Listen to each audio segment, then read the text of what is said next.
everyone. Chill Girl Chrissy here, Alderman in Ward 6.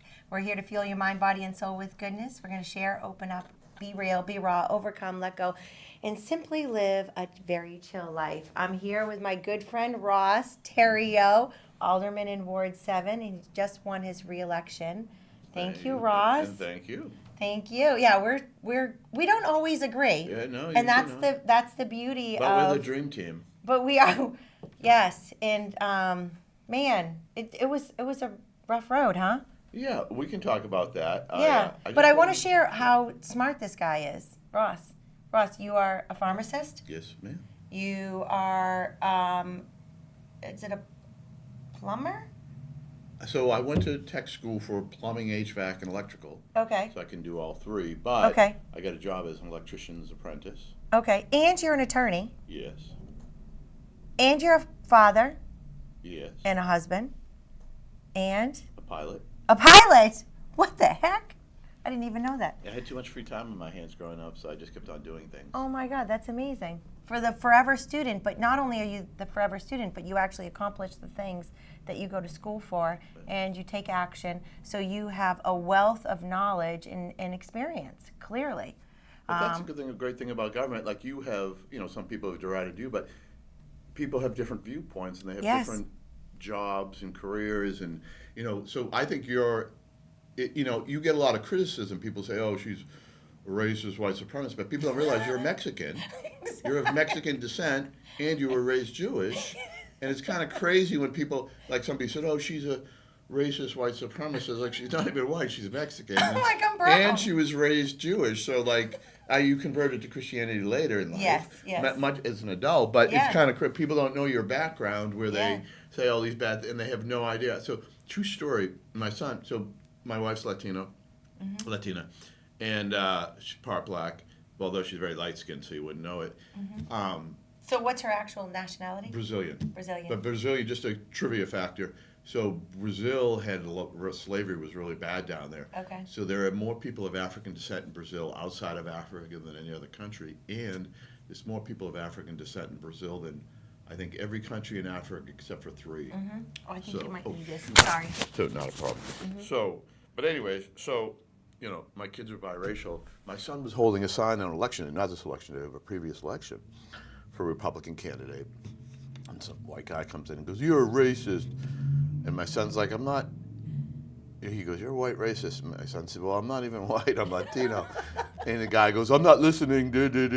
Like, I don't mean to laugh, but isn't it so crazy? Yeah. It's so crazy. That's everybody, everything's racist, but it was like, white guy calling a Latino kid racist who's, anyways. It's insanity. So the accusation of racism and fascism is just everywhere now, so it's kind of losing its meaning. Yeah. If everything's fascist and racist, then really nothing is. But and it actually diminishes it, because there are people who are racist, and there are. Yeah, they're true racist people. But if you use it against everybody that you disagree with, then you just kind of weaken it. And, There's racism within each of our cultures too. You notice that? So, well, you're not. Let's say you're not religious enough, or you're not dark enough, or you're not light enough. Do you know what? Like, there is. Oh, there's colorism, yeah. And when all right, well, when I was out in New Mexico for a while, people were like, "Well, I'm New Mexican. I'm not Mexican. Well, I'm Spanish." Like, everyone, it's like, can't we just honor where we came from instead of be offended being called something else? Do you know what I mean? Like, well, I'm Costa Rican. I'm like, well, let's just be proud. No, you're Mexican. No. But what I'm saying is, when people say that, it's like, can't we just all be proud and be happy for each other instead of being like, oh, no, I'm not that. And I'm like, I'm proud Mexican. I'm proud Spanish. Proud that I was raised Jewish. But I definitely believe in Jesus. And well, Jesus was Jewish. Yeah, Jesus was Jewish. People seem to forget that. That's why I just didn't get it when I went to Israel when I was a kid and I was bat mitzvahed there. I get there and you can't help but feel. Like, you're not, for me, I wasn't sure what I was feeling, but I was like, wait a second, why don't we believe in Jesus?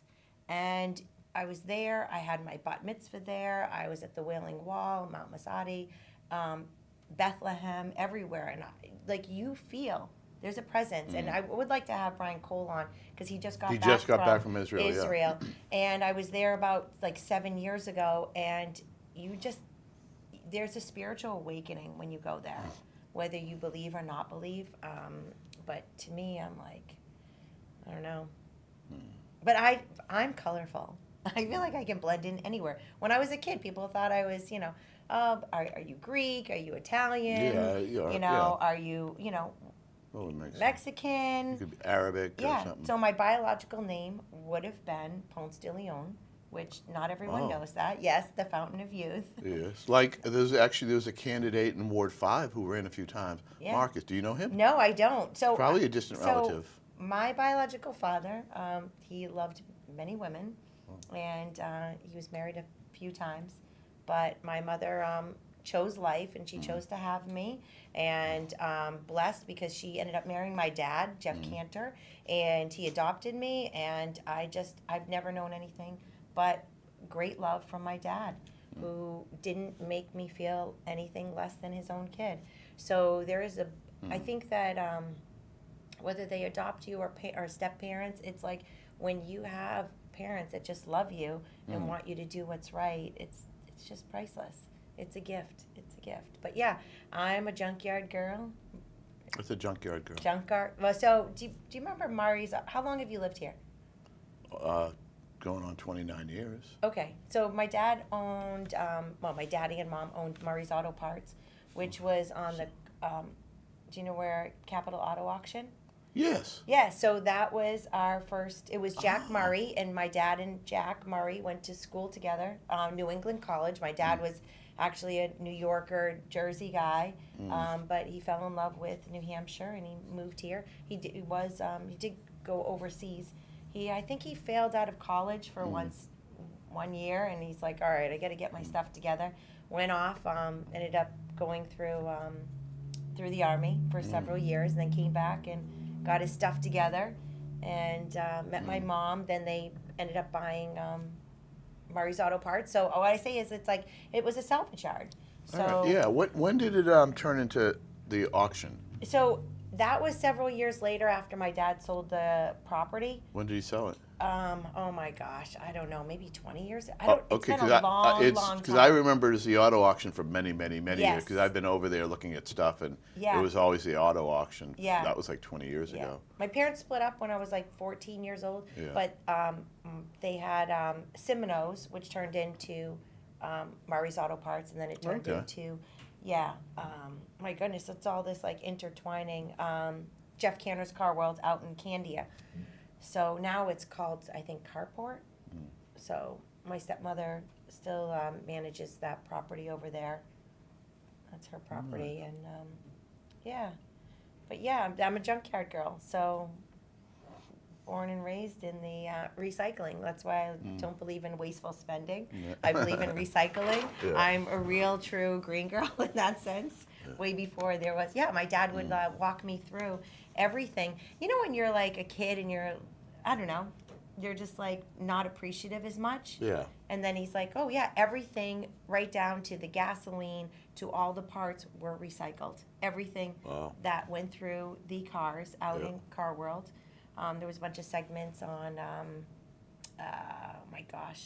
WMUR about all of that. One of the first, maybe not the first, but one of the first green yards was all about recycling. You know? Yeah. So, do you want to talk about the election? Yes, let's talk about the election. So the Republicans did horrible nationwide, Which everywhere. was beyond sad. So this is what I was just talking to Jason, the station manager. This is what I think.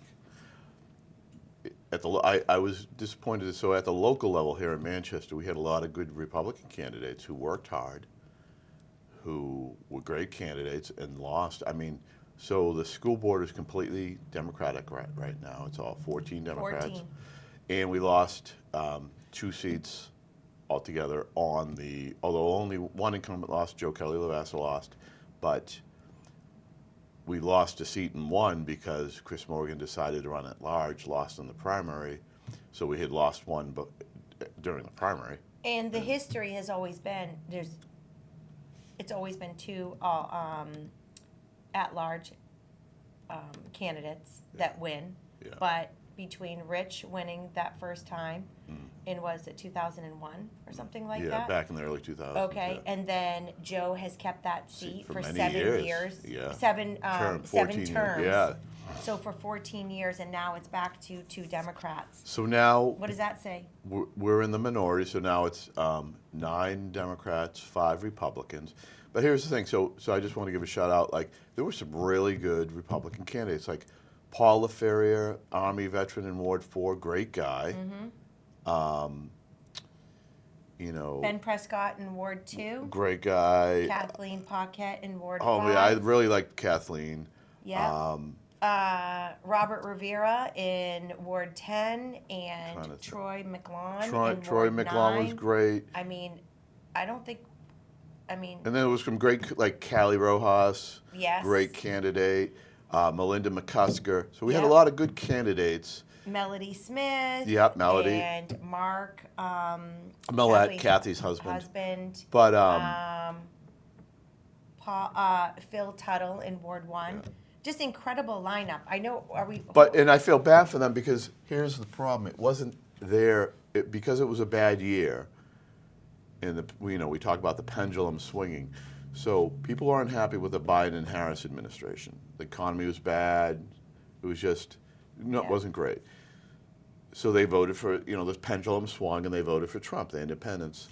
Now Trump has not fixed the economy. Still not great. Nope. And people are very upset about the government shutdown. So the pendulum swung the other way, and now it's the Democrats' turn to take power. So the problem was, and I feel bad for these local candidates.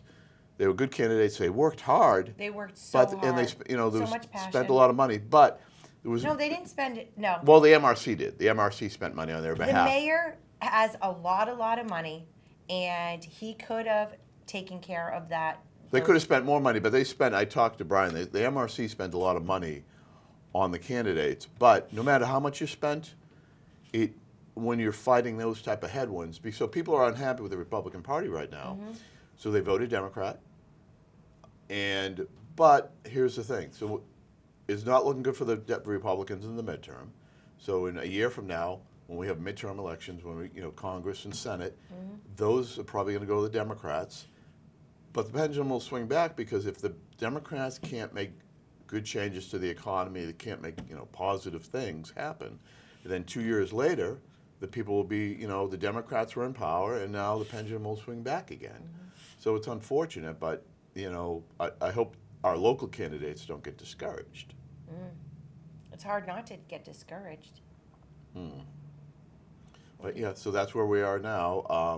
Well, I'm grateful you won. Yeah, I worked hard, so I was able to stay in just because a couple of here's the secret sauce pro tips for any potential candidates. And I've gotten a few comments, hey, you're a failure, you're useless, you don't do anything, blah blah blah. But behind the scenes, I work my behind off, like constituent. I actually, and I don't embarrass people, but I take calls.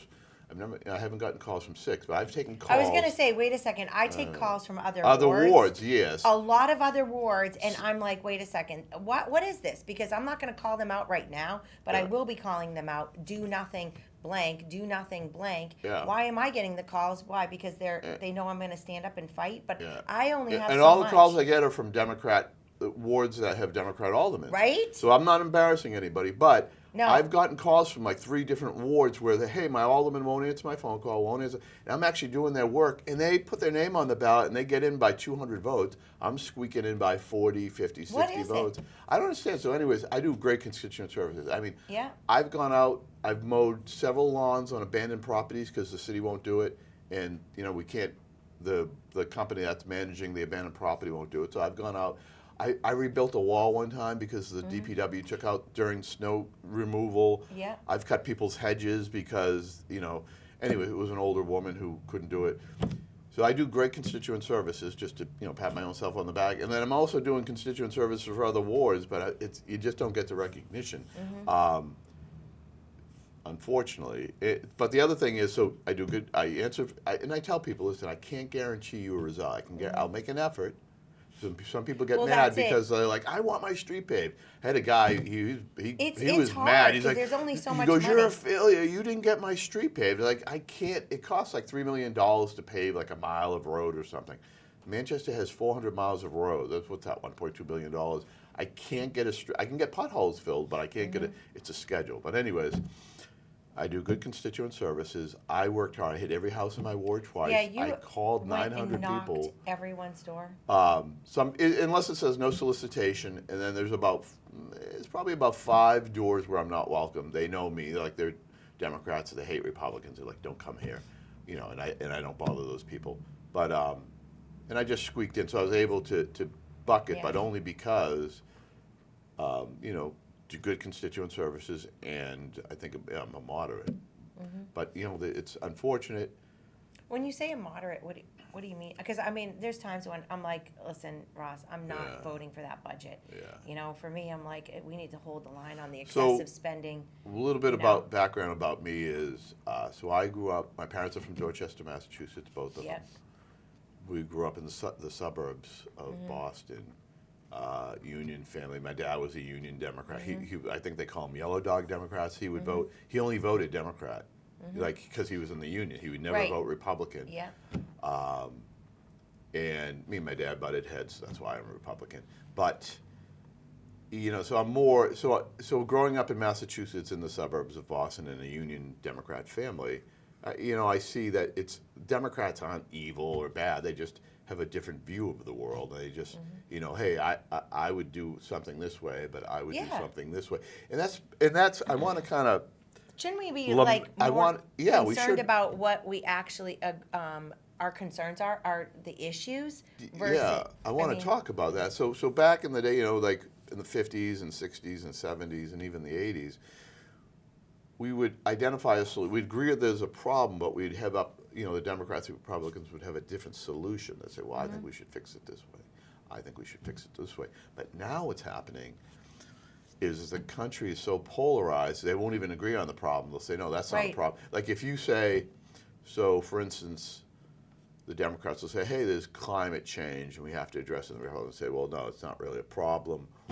Or immigration. I mean, millions of people are coming across the border, and do you think we should be paying for illegal immigrants? No, that's a deeper thing. But well, the health care. Yeah, but hold on for 1 second. So the Democrats said no, there's no open border. It's not a problem. The Republicans were like, yeah, it is a problem. So we can't even agree on the problem. So before we couldn't agree on the solution, but now we can't. We're so polarized. We're not even agreeing on the problem. So if you say, if the Republican Party is for something or the Democratic Party is for something, the other party will now say, no, it's not even a problem. You're wrong. Like before we'd say, no, this is a solution. We should use, Republicans say, we should use free market capitalism to fix it.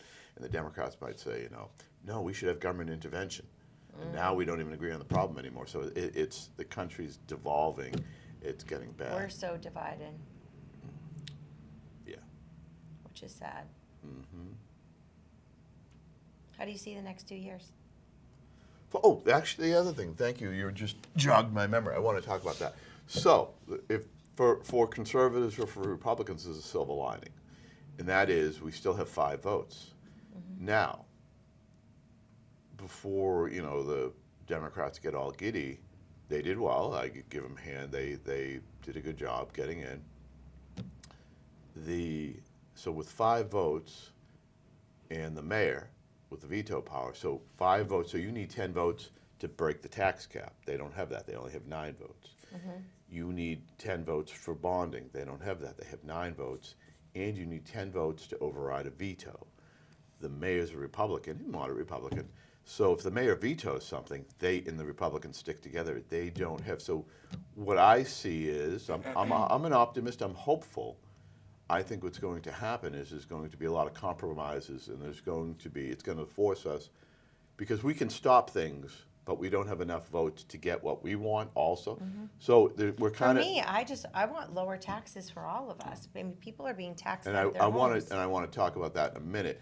But it's going to force us to compromise, because we have enough votes to stop what the Democrats are doing, but we don't have enough votes to do what we want to do. So we're going to have to compromise in the next 2 years, because they can't get what they want without our help, and we can't get what we want without their help. So there's got to be a lot of compromise and a lot of discussions and negotiations. I did want to talk about taxes, and here's where I disagree with you on taxes. So we both agree on low taxes, but everything is always going up. So I think, so you can't, people said, oh, you didn't cut taxes, but to cut taxes would mean you'd have to lay off people, you'd have to cut programs. So my view is, the rate of inflation in the last few years was crazy under the Biden administration, but right now, historically, it's been around 2.5%, 3%. So taxes have to go up around the rate of inflation just to keep steady. Well, in your household, have you cut back on things? I mean, here's the thing. Me and my wife make a good income. We don't really have a. So you don't have to. No, it's not. We don't cut back, but we don't even really live a good. Not, I shouldn't say we don't live a good life. We live a good life. We have a very modest house. We have a little cape on a little piece of land. Yeah. I've never owned a new car. All our cars are used. You know, so we've been able to. We put our kids through college. We've paid all our bills, but we don't really go on vacations. Like my wife's from South America, so she'll go back to Brazil to visit her family. But I don't like my vacations are like no cost. Like I'll go on a camping trip or a canoe trip.